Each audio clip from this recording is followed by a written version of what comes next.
What would be, in your opinion, the best time to invest in a volatile market? If you get like a big lump sum, put it all on black. Oh, No OnlyFans. no OnlyFans. Yo, turn that knob What you gonna do up. with that stimmy? Running all night in the studio. Yeah, boy. I never been robbed in my life. Oh, It's so funny. I got a random old white dude in my head. I'm not changing anything. that's a clip right there. That's a bar. New Rules Podcast. What's going on? It's your boy McKinley Hayes. I'm with the man Carell Sawyer. What's up? You know how we giving it up. up? You know they don't like intros. We're gonna get straight into it. What we're talking about today. I have a question for you, my friend. What's up? You hear a lot of talk going on today about crypto going crazy, the stock market going crazy, different things you should invest in. So Everybody's a genius. yeah, so as someone who has questions about when to invest, because everybody wants to make the right move, right? Like, oh, you know, you hear good stories about people making money, you hear bad stories about people losing money. For someone who has, you know, their first sizable chunk of change, and they've been hearing all this stuff about investing, what would be, in your opinion, the best time to invest in a volatile market? So that's a great question, right? I think one thing that you'll learn as you study finance is that it's very hard to time the market. Right. Period. Right. You know what I'm saying? That's so why it is. Even like hedge funds go out of business. Like they're in the business of trying to time the market. 2008, like financial, like Bama's trying to time stuff. It just don't work out that well. Right. Yes, it does for a subset of people, but I mean, it's a very small percentage. Right. So with that said, like let's start with just what like volatility is, right? Not that I'm a genius on it, right? Obviously, it's when it goes up and down a lot. Like I think I looked up the definition like last night on Investopedia. It was like when the stock is moving like 15% up and down. Okay, I'd say 15 is a pretty volatile number. Yeah, it's a 15 like volatile number. I mean, and we've seen more than You that. lose 15% overnight, you gonna be sad. No. No, like, I mean we wouldn't no. because we long term, but like the average person who looks at their portfolios. Nah, like not if you're investing wisely, because for the most part, the goal is to invest what you can afford to lose. Because the stock market is still a risk. Yes, we're in like high times, but overall, if you're gonna get the benefits of the stock market, you can't be pulling your money in and out. Like that's even worse than like that's the worst case scenario. Right. So like with that said, like whatever you can leave in and forget about. So not your mortgage payment, not your baby mama's child support payment. Definitely don't play with that money. You know, like that. not like that's gambling, right? So you got to put it in there because you don't know like what's going to happen. And one of the key reasons why we're doing this podcast, right, is to share our perspective. My personal perspective is what the is the use of getting rich if I'm gonna be stressed out over my investment? I mean, I'm not a slave to a job, but now I'm a slave to a screen. Right. And that's just as fatiguing. Slave it's to a worse. market. Right. Yeah, it's worse because it's on your phone. So now you just walking around like a zombie. Like I want to just be like, not set it and forget it, but to be able to enjoy life. Like that's, to me, that's the purpose of money. So like to just dial in on that. Yeah. If your net worth is tied to the market, you're just as much out of control as you were when you didn't control like people who made decisions about your job. So is that that's not really freedom, is what you're saying? Yeah, because you can still lose it all. Okay. That's a great example. So how do you circumvent that? Like how do you have money in the market but not stress over how it's performing? That's a great leading question, McKinley. That's what I'm here for. Look out, see the God. Come for your spot. Come for your spot. That's a great question McKinley just asked. The answer is, usually when I say something, it's always like a caveat, but to keep it simple, right, there are two types of investing you can do and some in between. One's dollar cost averaging, and the other one is lump sum investing. Okay. All right, so let me explain like what they both are. Right. Most of us are familiar with dollar cost averaging. And the main reason is most of the people in the United States are employees and not business owners. And so you have been trained or you get a check like every 2 weeks. Even if you're financially illiterate, like one of the first things that you get when you start a job is like, hey, invest in your 401k. Like everybody knows what a 401k is for the most part. You see everybody saying, hey, you should put money in there because you need to set up retirement. And so the way most corporate systems are set up, you can just invest every 2 weeks. So that's really what it is. It's like investing on a certain time period is how I would describe like dollar cost averaging. So it could be every 2 weeks. Some people get paid every month. If you're in a weird situation where you get paid, every 2 months or, you know what I'm saying? Like whatever it is, it's just investing on a consistent schedule. Is there a formula, a percentage-based amount you should apply, or how is it broken down? Or are people more risky than others? Like just dial in a little bit more. It depends on your situation and your time horizon of what you're trying to accomplish. Right. Ask me like 5 years ago, I'd have been like 15%. Right.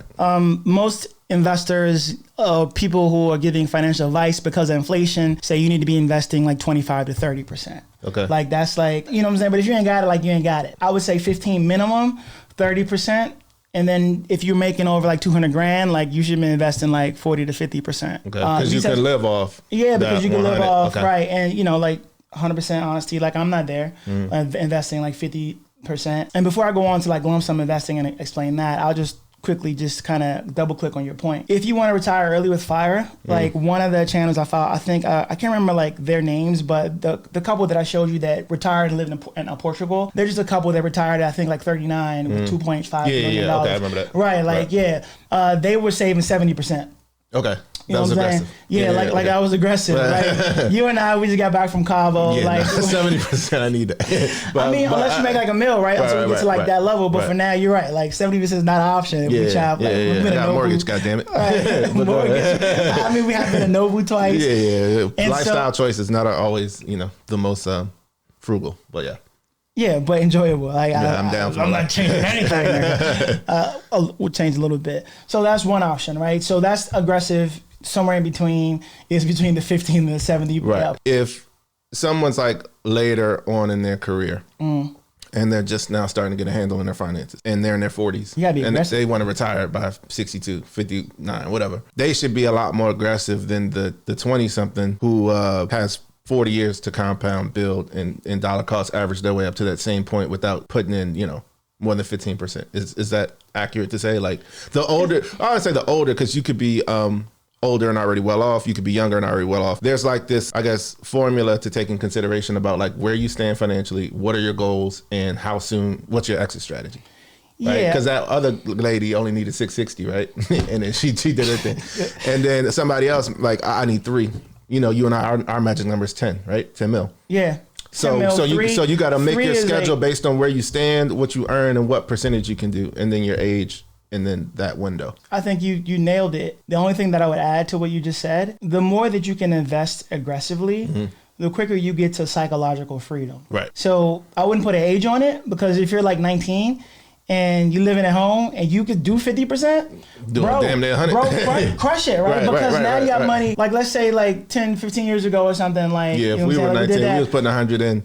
Oh my God. You don't know the opportunities that'll come up. So now crypto happened to be big and we've put money in it, right? But imagine if in a scenario, I mean, I don't regret too much, right? But imagine if you just did like extra like 25% or 30% when you were like 19 and living at home, instead of being like, oh, I'm gonna get 3 pairs of Jordans instead of 1. Right. You know what I'm saying? Right. Like you just have more and just like more freedom and options, right? You could save all you want, still die early. You can save all you want and you can have a family member going sick. So it's like a rule of thumb, but you never know what's gonna happen in life. You know what I'm saying? So save the best of your ability based on the curveballs that affect you. Like that's the most nuanced answer that I can give based on my experience, my personal experience. Like I mean, I don't like to give blanket experience because it's like everybody. When you balling, right? You got a stimmy check. Things are going well. Got that stimmy. Yo, turn that knob. What you gonna do with that stimmy? What was her name? Susie Orman said. What'd she say? She was like, "Don't even put that in the stock market." Yeah, she's like put that away for student loans. Like your student loans gonna go from 98K to 97,500 after you put the stimmy on it. She was tripping for sure. But we digress. Let's talk about lump sum. So what's funny is I really end up doing both, because in my specific scenario, I'm a salesperson. Right. And so I get them big checks. About weekly. Them big commissions. Right. So in January, pay me. I did like rough math, right? So in January, I think I should be getting like a 35 to 38 grand like check, like net or whatever, right? No, I mean that's small. Right. It's big to somebody somewhere. Right. So like I was looking at my stuff now. The amount that I'm investing in my 401k is gonna be 50%. So that commission check, like whatever it is, 50% of that is gonna go into that. This could be right or wrong. Isn't there a limit as to how much you can contribute annually? Yeah. Because there's like NBA players who can't do more than 18.5 or like 19. It's like 19.5. Okay, 19.5. So great thing. We should make another video about that. If you can, and you can lump sum. Max that up. Quickly as possible, because you're in the stock market. And they give you money and you're in the stock market. Right. You want to put your 19.5 in. If you got it, put your 19.5 in January. Yeah, knock it out. Yeah, okay. Knock it out up front, because you got 11 more months for that jump the cake. Like I learned that jump from jail. Yeah. So don't wait until. Yeah, if you got it. Put it in. Not? Yeah, okay. Because, like, let's say you got in at the bottom or somewhere in the market, you know what I'm saying? I just learned something today. I didn't realize that you could just buy in early and then that money's performing all year instead of working your way up to it. Yes, exactly. You want to put everything in early. That's a clip right there. That's a bar. That's a bar. Nah, I mean, that's it, right? Like Gerald was, I learned that from a Gerald. He was like, yo, bro, like, why you dollar cost averaging your, you know what I'm saying, your IRA? Right. He was like, yo, put everything up front. Just put the $6,000 up front because you can get the 10%, you know what I'm saying, like whatever it compounds like that year. And so they match it right away, right? If you do it, right? Okay. Yeah. So right. So like, let's say I put 15 G's in. Google's gonna match like half of it, so they're gonna give me 7.5. So that's 22.5. Yep. That's compounding starting in January. Multiply that times. When December comes, you putting in and like, I'm trying to get to that 20 or that 19, whatever the cap is. Okay. The person who can dump all their stuff in, NBA or whatever, max everything out. As soon as you have access to an investment, just max it out. If you got it, yeah. Right. So that's lump sum, right? Like from my perspective. Now let's talk about just lump sums in general. On something that doesn't have a cap. Yeah, like 401k, I just jumped in because I know there's a cap there, but there's no cap on how much you can put in crypto, in your, Vanguard, your TD Ameritrade, your mutual funds, whatever your flavor of choice is. So let's talk about how you determine when you do your lump sums and those kind of investments with no cap. So lump sums are meant for a couple of things, right? Like stimmy checks, right? So when you get like a lump sum of money, stimmy check's good, right? I gave you the example of sales commission check, inheritance money.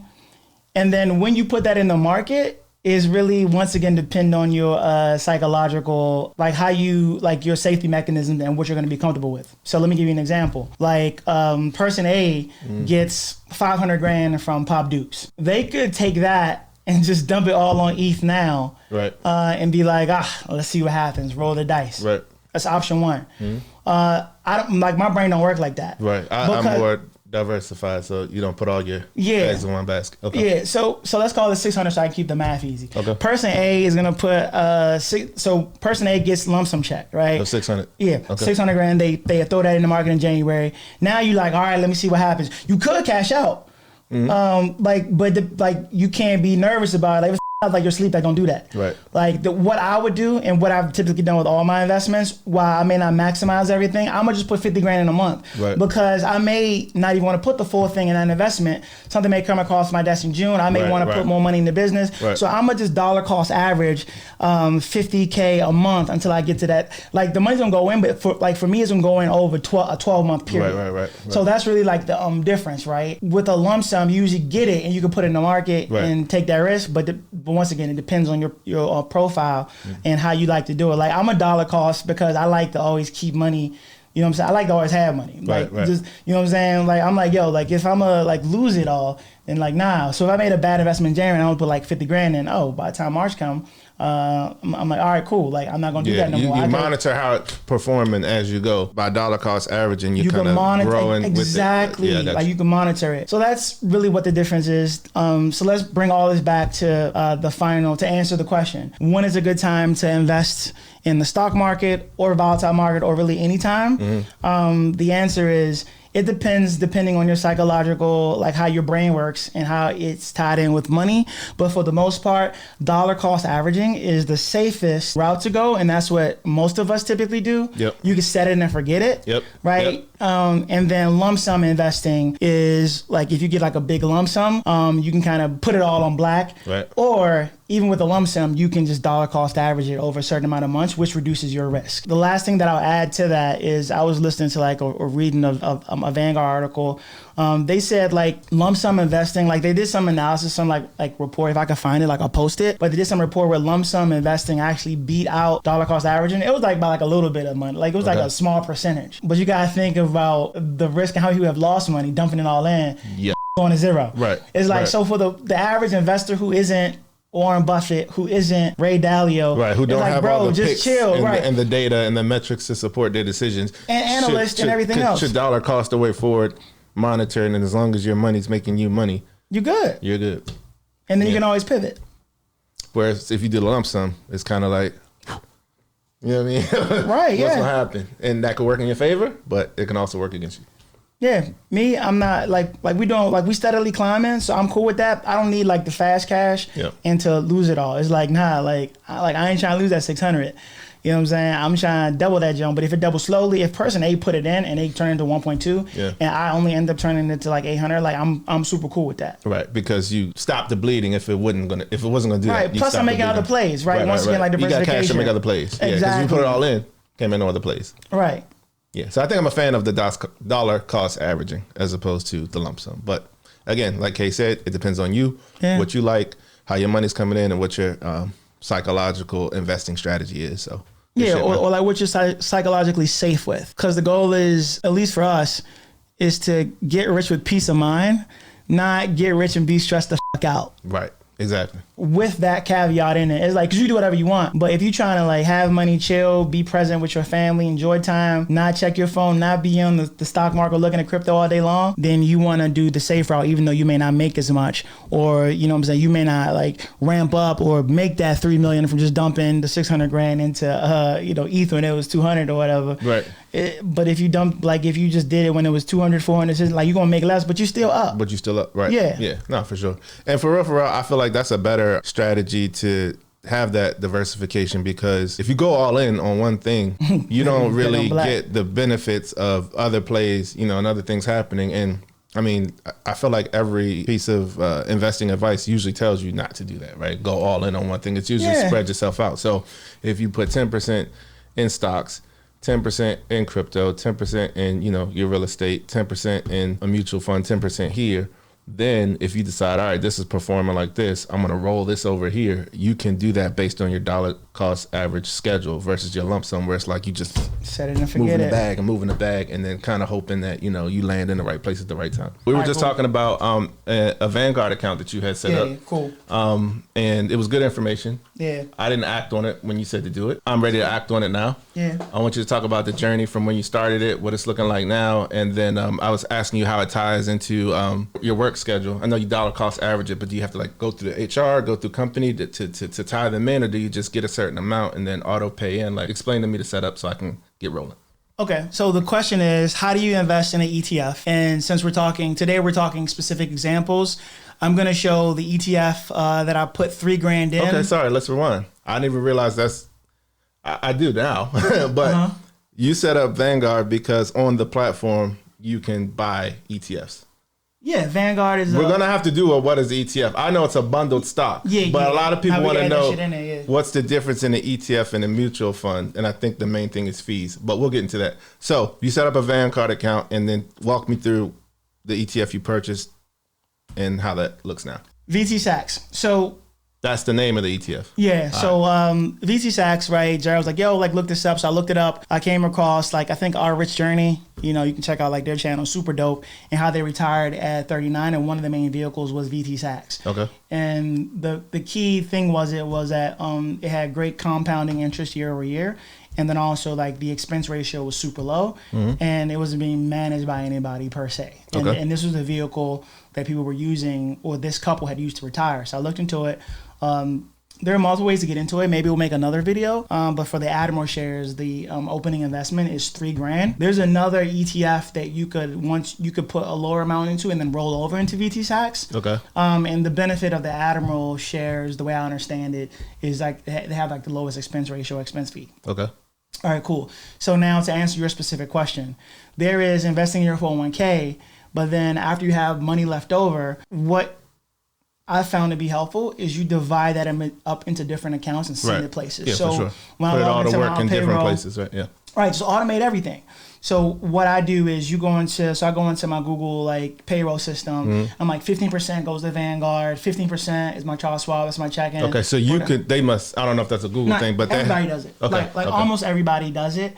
But even if your company doesn't do it, you can do it manually, just somehow use some other automated process. Nah, but I'm an automated person. Okay, automated KI. So you have to automate it. So even if everything went to your Charles Schwab, from there you would just get all the wires or the transfers set up. So your stuff. So bi-weekly when this hits, this wire kicks off. Exactly. Okay, got it. You're $7,000 because y'all balling. You know what I'm saying? You're $7 to $10,000 hits every 2 weeks, right? That's a metaphorical number, right? Like I don't be trying to rob Mac. And then from there, like you got your wire transfer set up for those days that can go into different accounts. Okay. So from there in Vanguard, it'll go into something called a settlement account, and from that settlement account, the same thing is automated. It just buys shares for me. So I get paid. Money transfers like the same day because my payroll doesn't hit like any account. Like my payroll just sends it to these places. So Friday, everything hits. I got $2,000 in Vanguard. I got $2,000 in Charles Schwab, and then from there the same day, stocks, the stock automatically gets purchased, or the amount of that stock. And Okay. the cool thing about ETFs is that they could buy like partial shares too. Okay. And so that's the automated plan. So let's just look at my brokerage account. I bought 2 mutual funds. I bought this one that I was testing out, and then I bought VT Sachs, which is the bulk of it. And then I also bought Apple, Disney, and then NIO, which is an electric car company. You see these ones didn't do too well, so I ended up selling those. Apple did great, right? It's not a lot in there for Apple. But the one I want to focus on or talk about is just this one. So And this is all through This is Vanguard. Vanguard. Okay. Yeah, so you buy those stocks right through Vanguard. Yeah. Like single stocks. Yeah. ETFs and single stocks. Yeah. All right. Yeah, like Vanguard can do a whole bunch of stuff. Okay. But I mean, it's a trusted platform and there's no fees. Yeah, So okay. it's like super dope. But you can open up a Vanguard account for free. Step one. Doing that tonight. Then you get an account, and then with that account or that wire number, you go to your company's payroll and you're like, all right, you look at your percentages and what you can afford to invest, and then you have that sent there automatically. And so I'm not, like you and I got the same personality. So for people who aren't as disciplined or still like the wild and have a good time, and if you're in the club and you would spend like $4,000 if you had it, the way not to do that is to have everything automated. So you only can spend like what's left. So you're already paying yourself first before you even get access to the money. Exactly. Yeah. And then you can't even go into your settlement account and do anything with it because it automatically buys it the same day. Okay. So like, let's say you were like, hey, Kay, I'm kidnapped. I need like, you know what I'm saying? I need like 2 G's. I'd be like, oh, bro, like next Friday, because I got to wait till it buys the ETF. Right. And I got to sell it. Then I got to settle. So all of these barriers is how you could protect yourself psychologically and invest money. I think I'm gonna sign up tonight. Oh, no, you have to. I haven't. Which is that's what I said. I didn't jump on it. Right.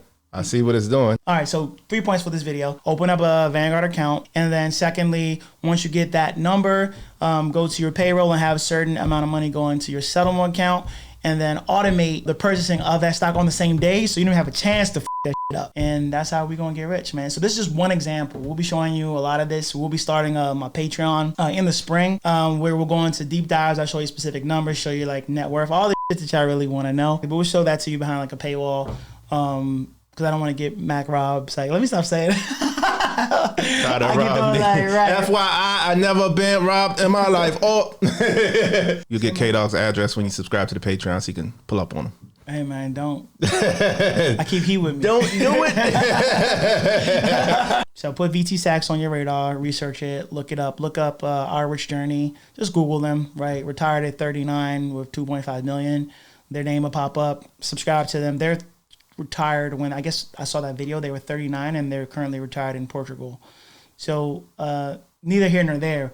But for you, we're just going to take like step one, which is let's open up a Vanguard account. VT Sachs is what a lot of my wealthy friends or rich friends, a lot of us have VT Sachs as one of the main vehicles that we're using to build wealth. And that just shows you using dollar cost averaging, being super consistent. You've seen what I've been able to accumulate in a year in just that one account. Bro, this was actually educational. Like, I'm glad we do this podcast.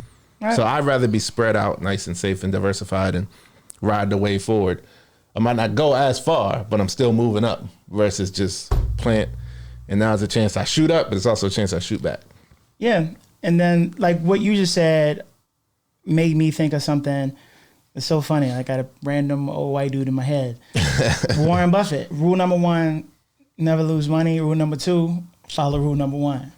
Right. And not good advice. Right. And he's gotten scammed and crushed too. Yeah. Right. But for the it's like a by and large rule. Right. It's like if he's you have never the ability crumbled by one of those things because he spread so well across the board. Yeah. Nothing else to say. Like that's it. Good shit, man. If you like content like this, you know what's up.